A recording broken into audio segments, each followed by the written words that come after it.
আসসালামু আলাইকুম রহমতুল্লাহি ওবরকাতুহু।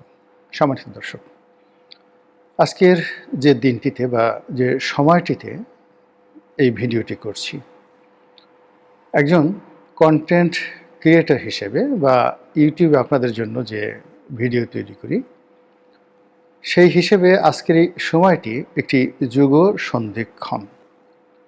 তারিখটা হলো 2025 সনের নভেম্বর মাসের 17 তারিখ এবং সময়টা হলো দুপুর 11:15।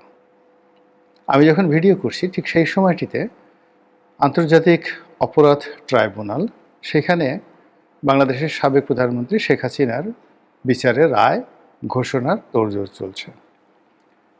সারা বাংলাদেশে আওয়ামী লীগ আহত শাটডাউন কর্মসূচি পালিত হচ্ছে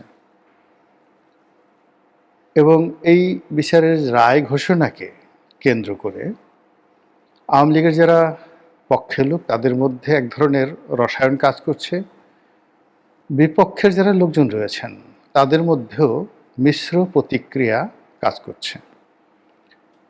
আসলে ঘটনাটা কি ঠিক হচ্ছে, বা এটার প্রতিক্রিয়া কি হতে পারে, বা পরিস্থিতি শেষ অবধি সামাল দেয়া যাবে কি যাবে না, এরকম দ্বিধাদ্বন্দ্ব মধ্যে আমরা সামাজিক মাধ্যমে যে দৃশ্যগুলো দেখতে পাচ্ছি, সে দৃশ্যগুলো হলো বাংলাদেশের সামরিক বাহিনী, পুলিশ বাহিনী, বিজিবি, অন্যান্য যে সকল আইনশৃঙ্খলা রক্ষাকারী বাহিনী রয়েছেন, তারা তাদের সর্বোচ্চ সতর্কতা নিয়ে এই আইসিটি কোর্টটি সম্পূর্ণ ঘিরে রেখেছেন এবং আপনার অবস্থা দৃশ্যে মনে হবে যেন একটা যুদ্ধ চলছে, ভীষণ রকম একটা যুদ্ধ চলছে। এই কারণ হলো আমাদের দেশে অতীতে যখনই এরকম কোনো রায় ঘোষিত হয়েছে, আমি যতটুকু দেখেছি, আমি বঙ্গবন্ধুর যে আগরতলা মামলা যেটা ক্যান্টনমেন্টের মধ্যে হয়েছিল সেই সম্পর্কে আমার কোনো অভিজ্ঞতা নেই, কিন্তু স্বাধীন বাংলাদেশে যে যুগান্তকারী রায়গুলো হয়েছে, বিচারগুলো হয়েছে, সকল বিচারের যে নিরাপত্তা, আবেগ, উৎকণ্ঠা, আলোচনা, সমালোচনা এবং আন্তর্জাতিকতা, অর্থাৎ একটি বিচারকে নিয়ে সারা দুনিয়াতে যেভাবে তোলপাড় হচ্ছে, এই বর্তমান জমানাতে যা কিছু হচ্ছে শেখ হাসিনার বিচারে নিয়ে, এমনটি আমি আসলে কখনো কোথাও দেখিনি। বিচারে কি রায় হবে এটা নিয়ে আওয়ামী লীগের লোকজন নানা রকম আশঙ্কা ব্যক্ত করছেন এবং রায় হলে কি হবে তা নিয়েও তারা নানা রকম দেশের বাইরে থেকে হুমকি ধামকি দিচ্ছেন। অন্যদিকে যিনি বিচারের প্রধান প্রসিকিউটর অর্থাৎ রাষ্ট্রপক্ষের নিয়োজিত প্রধান আইনজীবী জনাব তাজুল, তিনি এই রায় ঘোষণার আগেই জাতির উদ্দেশ্যে সবাইকে সালাম দিয়েছেন, অর্থাৎ আপনার প্রতি বা আপনাদের প্রতি শান্তি বর্ষিত হোক। তার এই সালাম প্রদানের মধ্যে বহু মাত্রিক ইঙ্গিত রয়েছে। আমি আসলে সেই দিকেও যাব না। এই কারণে যাব না যে আমাদের দেশের আসলে রাজনৈতিক মামলাগুলো বেশিরভাগ ক্ষেত্রেই নিষ্পত্তি হয়নি। সামরিক আদালতে যে সকল বিচার হয়েছে, যেমন কর্নেল তাহেরের বিচার, অন্যান্য যারা সামরিক কু করেছেন, মিলিটারি কু করেছেন, তাদের বিচার এত দ্রুত এবং সামরিক আদালতে এতটা ক্লোজ ডোরে হয়েছে যে ওগুলো নিয়ে আসলে আমাদের জনগণের কোনো মাথা ব্যথা ছিল না। এই যে ওয়ার ক্রাইম ট্রাইব্যুনাল, এটি আওয়ামী লীগ জমানাতে যে বিচার করেছিল যুদ্ধ অপরাধীদের বিচার, ওটা এতটা ওপেন ছিল এবং এতটা সময় নিয়ে তারা বিচার করেছে যে এই বিচার প্রক্রিয়া নিয়ে পক্ষে বিপক্ষে প্রায় প্রতিদিনই টেলিভিশনে, পত্রপত্রিকায়, দেশে, দেশের বাইরে, জাতিসংঘে এবং আমেরিকার যে বিভিন্ন প্রেশার গ্রুপ রয়েছে, লবিস্ট গ্রুপ রয়েছে, সে সকল জায়গাতে হররোজ আলোচনা হতো সংসদে, আলোচনা হতো সংসদের বাইরে, রাজনৈতিক দলগুলোতে, সব জায়গাতে। ফলে ওই বিচার প্রক্রিয়াতে স্কাইপেতে একজন বিচারক আর একজন বিচার বিশেষজ্ঞ বা এই আইন বিশেষজ্ঞ, তার সঙ্গে তাদের যে আলাপ আলোচনা হয়েছিল, সেই আলাপ আলোচনা স্কাইপে কেলেঙ্কারি রূপে সারা বাংলাদেশ তোলপাড় করে দিয়েছিল। তো সেই স্কাইপে কেলেঙ্কারির ঘটনা সরকার কিন্তু সামাল দিতে পারেনি, ওই বিচারককে পদত্যাগ করতে হয়েছিল এবং তিনি ট্রাইব্যুনাল ছেড়ে চলে এসেছিলেন তার মূল কর্মস্থল হাইকোর্টে। কিন্তু এখনকার পরিবেশ এবং প্রেক্ষাপট আলাদা। এখন যারা বিচারক হিসেবে এসেছেন তারা একটা ম্যান্ডেট নিয়ে এসেছেন, ফলে কে কোন দল করেছেন, কার কি রাজনৈতিক পরিচয়, কার কি এজেন্ডা, কার কি বয়স, কার কি অভিজ্ঞতা, এ সকল বিষয়াদি নিয়ে প্রশ্ন করার মতো দুঃসাহস এই মুহূর্তে বাংলাদেশে কারোর নেই। আর দেশের বাইরে থেকে যে সকল কথাবার্তা বলা হচ্ছে, অমুক বিচারক অমুক দলের ছিলেন, অমুক দলের হয়ে মিছিল করেছেন, মিটিং করেছেন, এইগুলো আমাদের এই বাংলাদেশে এখন যারা শাসন কার্য পরিচালনা করেছেন তারা কগনিজেন্সে নেবেন বা এই বিষয় নিয়ে কথাবার্তা বলবেন, এর কোনো প্রয়োজনীয় নাই। কাজেই এই বিচারকে বিচারের জায়গায় রেখে দেই, তারা তাদের মতো করতে থাকুক। আর আগামীর রাজনীতি এই বিচারকে কিভাবে ধারণ করবে, কিভাবে হরণ করবে, কিভাবে ওন করবে, সেটা আগামীর দিনে রাজনীতির ভিতর থাকুক, সীমাবদ্ধ থাকুক রাজনীতির মধ্যে, অথবা রাজনীতি সেটা নিয়ে ব্যস্ত থাকুক। আমরা এই মুহূর্তে যে বিষয়গুলি নিয়ে আলোচনা করি সেটা হলো, যেহেতু শেখ হাসিনা এখন ভারতের জিম্মায় আছেন রাজকীয় মেহমান রূপে, দ্য রয়্যাল গেস্ট, এবং যেন তেন রয়্যাল গেস্ট নয়, বলা হচ্ছে যে তাকে সরকার প্রধানের মর্যাদা দিয়ে ভারত জেড ক্যাটাগরির সুযোগ দিয়ে তাকে সেখানে রেখেছে। এই গেল এক। ২ নম্বর হলো যে তাকে অবাধ কতগুলো স্বাধীনতা দেওয়া হয়েছে, যেগুলো সাধারণত কোনো দেশে আশ্রিত রাজকীয় মেহমানদেরকে দেওয়া হয় না। সেই স্বাধীনতা হলো তিনি ইচ্ছামতো বিদেশি সংবাদ মাধ্যমের সঙ্গে কথাবার্তা বলতে পারছেন, সাক্ষাৎকার দিতে পারছেন, তার দলীয় নেতাকর্মী যারা আছেন তারা অবাধে তার সঙ্গে দেখা সাক্ষাৎ করতে পারছেন। অর্থাৎ তিনি মানে দিল্লিতে বসে বাংলাদেশে যা কিছু করতেন তার সাথে আরও বেশি করে তার যে রাজনৈতিক কর্মকাণ্ড ইন এ ওয়াইডার রেঞ্জ করতে পারছেন। আর যেটা ইমপ্লাইড, যেটা বর্ণনা করা মানে আমরা করছি না, বা কিন্তু আমরা বুঝতে পারছি, it can better imagine than describe, সেটি হলো তিনি ওখানে বসে যে সেক্রেটারিয়েট চালাচ্ছেন, সচিবালয় চালাচ্ছেন, তার সচিবালয়, আর সেই সচিবালয়ে তাকে যারা দাপ্তরিক মানে সাচিবিক সহায়তা দিচ্ছেন তারা বাংলাদেশে আওয়ামী লীগের নেতাকর্মী নন। এরা পৃথিবীর প্রেক্ষাপটে সবচেয়ে ঝানু, দক্ষ, অভিজ্ঞ যারা লোকজন, যারা পলিটিক্যাল কনসালটেন্সি করেন এবং ক্রাইসিস ম্যানেজমেন্টে যারা দুনিয়া জোড়া এক্সপার্ট। আপনি জানেন যে এই সমস্ত লোকজন ভাড়ায় পাওয়া যায়। তো সেই ভাড়ার টাকা তারা আওয়ামী লীগের কাছ থেকে নিচ্ছে, না নরেন্দ্র মোদীর কাছ থেকে নিচ্ছে, নাকি আদানির কাছ থেকে নিচ্ছে, নাকি এস আলম বা সালমান রহমান সাহেবরা দিচ্ছে, সেটা ভবিষ্যতে জানা যাবে। কিন্তু বাস্তবতা হলো শেখ হাসিনার জন্য আলাদা একটা সচিবালয় গঠন করা হয়েছে এবং সেই সচিবালয়ে অত্যন্ত দক্ষ, অভিজ্ঞ, যোগ্যতম সচিবগণ অর্থাৎ দাপ্তরিক কাজে অভিজ্ঞ লোকজন কাজ করছেন এবং তাদের মান আন্তর্জাতিক পর্যায়ের। তারা বাংলাদেশের রাজনীতি বোঝেন, কিন্তু তারা হয়তো বাংলাদেশি নন। তারা ভারতীয় রাজনীতি বোঝেন, কিন্তু তারা ভারতীয় নন। তারা আমেরিকার রাজনীতি বোঝেন, চীনের রাজনীতি বোঝেন এবং আওয়ামী লীগের সঙ্গে ভারত, আমেরিকা এবং বাংলাদেশের রাজনীতির কী করে একটা সহনশীল মেলাবন্ধন তৈরি করা যায়, এই কোঅপারেশন তৈরি করা যায়, এই বিষয়টি সম্পর্কে শেখ হাসিনার যে দপ্তর, যে দপ্তরে বিশেষজ্ঞ রূপে, সচিব রূপে যে সমস্ত লোকজন কাজ করছেন তাদের কাজের দক্ষতা ইতিমধ্যে আমরা প্রমাণ পেয়েছি।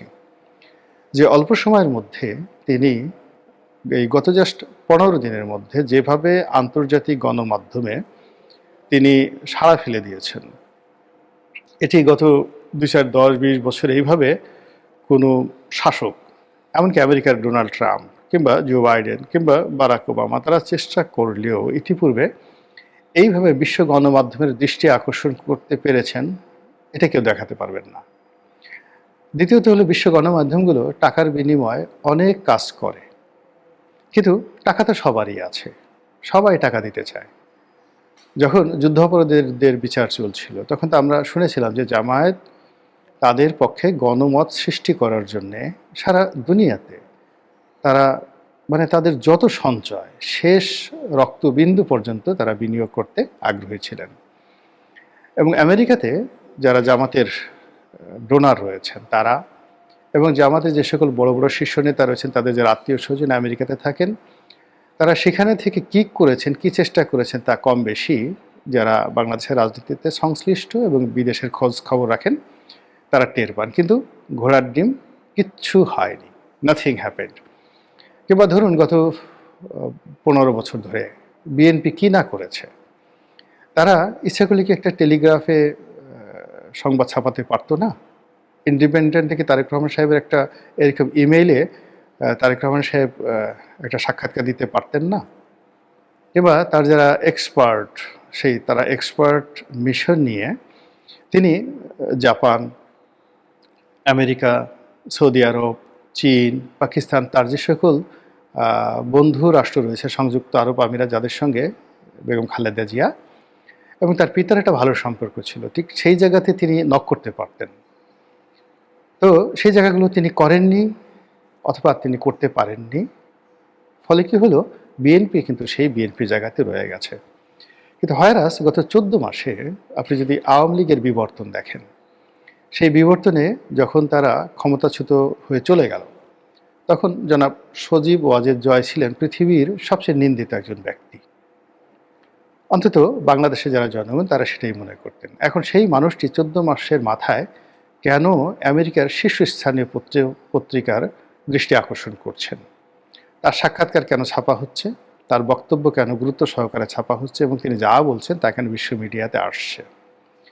দ্বিতীয়ত, শেখ হাসিনা পতিত স্বৈরাচার, তাকে বাংলাদেশ থেকে উচ্ছেদ করা হয়েছে, তিনি ফ্যাসিস্ট, তিনি ভারতের আশ্রয় আছেন, আমেরিকার সঙ্গে ভারতের সম্পর্ক খুব খারাপ, চীনের সঙ্গে ভারতের সম্পর্ক খারাপ। তো সেক্ষেত্রে চীনের সংবাদ মাধ্যম, আমেরিকার সংবাদ মাধ্যম, পশ্চিমের সংবাদ মাধ্যম, রাশিয়ার সংবাদ মাধ্যম, এমনকি পাকিস্তানের সংবাদ মাধ্যম কেন হুমড়ি খেয়ে শেখ হাসিনার বক্তব্য প্রচারের জন্য একে অপরের সঙ্গে প্রতিযোগিতা করছেন? এবং অলমোস্ট এভরিডে, গত 15 দিন যদি আপনি দেখেন, অলমোস্ট এভরিডে 2 থেকে 3টি আন্তর্জাতিক গণমাধ্যমে শেখ হাসিনার বক্তব্য ছাপা হচ্ছে এবং অবস্থার দৃষ্টি মনে হচ্ছে যে ওই পত্রিকাগুলোর মালিক শেখ হাসিনা। তিনি যেভাবে চাচ্ছেন সেইভাবে ছাপা হচ্ছে, তিনি যে কথাগুলো বলছেন সেইভাবেই সেগুলো প্রকাশিত হচ্ছে এবং তিনি যখন চাচ্ছেন, যেই মুহূর্তে চাচ্ছেন, ঠিক সেই মুহূর্তে এই সংবাদগুলো ছাপা হচ্ছে। এইরকম নজিরবিহীন ঘটনা আমি কখনো দেখিনি। বিশেষ করে 2টো গণমাধ্যম, একটা হলো আল জাজিরা। আল জাজিরা নীতিগতভাবে শেখ হাসিনার বিরুদ্ধে ছিল বহুদিন। আপনারা জানেন যে প্রাইম মিনিস্টার্স ম্যান নামক একটি সেই বিখ্যাত ডকুমেন্টারি তারা তৈরি করেছিল। আরেকটি হলো তাদের একজন ভূমিমন্ত্রী ছিলেন জাভেদ, তার বিদেশে যে শত শত বাড়ি আছে, হাজার হাজার কোটি টাকার সম্পদ আছে, এগুলো নিয়েও তারা একটা ডকুমেন্টারি তৈরি করেছিল যা কিনা আওয়ামী লীগ রেজিমকে মারাত্মক প্রশ্নের মুখে ফেলেছিল দুনিয়াব্যাপী। তো কাজী আল জাজিরার সঙ্গে তাদের যে সম্পর্ক, এটি অহিনকুল দাকুমরার সম্পর্ক, এটা স্বাভাবিক। অন্যদিকে বিবিসি বাংলার সঙ্গে তার সম্পর্ক ভালো থাকলেও বিবিসি ইন্ডিয়া, আনন্দবাজার পত্রিকা এবং বিবিসি ইংল্যান্ড, এই 3টি প্রতিষ্ঠানের সঙ্গে শেখ হাসিনার সম্পর্ক ভালো ছিল না। তো সেই বিবিসির মতো প্রতিষ্ঠান যারা এতটা নাকুচু যে ডোনাল্ড ট্রাম্পকে তারা পাত্তা দেয় না, এবং ডোনাল্ড ট্রাম্পের বিরুদ্ধে তারা এত নিকৃষ্ট রিপোর্ট করেছে, সেই রিপোর্টের মান এতটা নিম্ন পর্যায়ে চলে গেছে যে বিবিসির ইন্টারনাল টিম নিজেরা তারা এই যে ট্রাম্পের বিরুদ্ধে যে প্রতিবেদন ছাপা হয়েছে সেটা তারা মূল্যায়ন করে দেখেছে এটা মিথ্যা। এবং এই কারণে সংশ্লিষ্ট কর্তা ব্যক্তি, বিবিসির যিনি প্রধান ব্যক্তি, তাকে পদত্যাগ করতে হয়েছে। ডোনাল্ড ট্রাম্পের নিকট তারা ক্ষমা চেয়েছে এবং এখন ডোনাল্ড ট্রাম্প মামলা করার হুমকি দিয়েছে এবং সেই মামলা তারা মোকাবেলা করার জন্য প্রস্তুতি নিচ্ছে। তো এইরকম একটা নাকুচু ব্রিটিশ জাতীয় গণমাধ্যম, সরকারি গণমাধ্যম, তারা $1 ট্রিলিয়ন বিনিময়ে, মানে এখানে কি বলবো, $100 বিলিয়ন, $1 বিলিয়ন মানে ধরুন এই মুহূর্তে 11,000 কোটি টাকা। তো $1 বিলিয়ন, $2 বিলিয়ন, এর কারণ হলো প্রায় $7 বিলিয়ন বোধহয় মামলা হবে ডোনাল্ড ট্রাম্প করবেন। তো $7 বিলিয়ন তো তারা ঘুষ খাবেন না। আপনি এখানে $1 ট্রিলিয়ন ধরেন, অর্থাৎ $1 ট্রিলিয়ন দিয়েও তাদেরকে কেনা যাবে না। এরকমই তাদের নাকচু।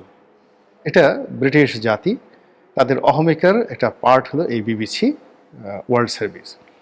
তো সেই বিবিসি ওয়ার্ল্ড সার্ভিসকে যে টাকা দিয়ে কেনা যায়নি এবং এটিকে যে ঘুষ দিয়ে দমন করা যায়নি, বা নরেন্দ্র মোদীর শক্তি সামর্থ্য নেই, এর কারণ হলো যদি তার সামর্থ্য থাকতো তাহলে তো নরেন্দ্র মোদীর সাক্ষাৎকারই এভাবে ছাপা হতো। এর কারণ হলো তিনিও তো কম বিপদে নেই, তার মারাত্মক পলিটিক্যাল প্রবলেম রয়েছে। তো সেই সকল প্রবলেমগুলো তিনি ওভারকাম করে যেভাবে টিকে আছেন, কিন্তু তিনি গণমাধ্যমের সহযোগিতা পাচ্ছেন না। তো সেখানে শেখ হাসিনা সহযোগিতা পাচ্ছেন। ইট মিনস যে শেখ হাসিনা তার নিজের যোগ্যতা বলে এই কাজগুলো করাচ্ছেন তার টিমের মাধ্যমে, অথবা বিশ্ব গণমাধ্যম যে কোনো কারণে হোক না কেন বাংলাদেশ এবং শেখ হাসিনাকে একে অপরের পরিপূরক, অপরিহার্য মনে করেছে। আদারওয়াইজ এই জিনিসগুলো হওয়ার কথা নয়। তো কাজেই এই যে বিচারগুলো হচ্ছে, আর একই সঙ্গে যুগপৎভাবে আন্তর্জাতিক গণমাধ্যম থেকে শুরু করে বিশ্ব সম্প্রদায় যেভাবে বাংলাদেশ নিয়ে নাক গলাচ্ছে, আমার কাছে মনে হচ্ছে যে পানি এখানেই থামবে না, আরও বহুদূর গড়াবে। মহান আল্লাহ আমাদের সবাইকে হেদায়েত দান করুন এবং হেফাজত করুন। আসসালামু আলাইকুম ওয়া রাহমাতুল্লাহি ওয়া বারাকাতুহু।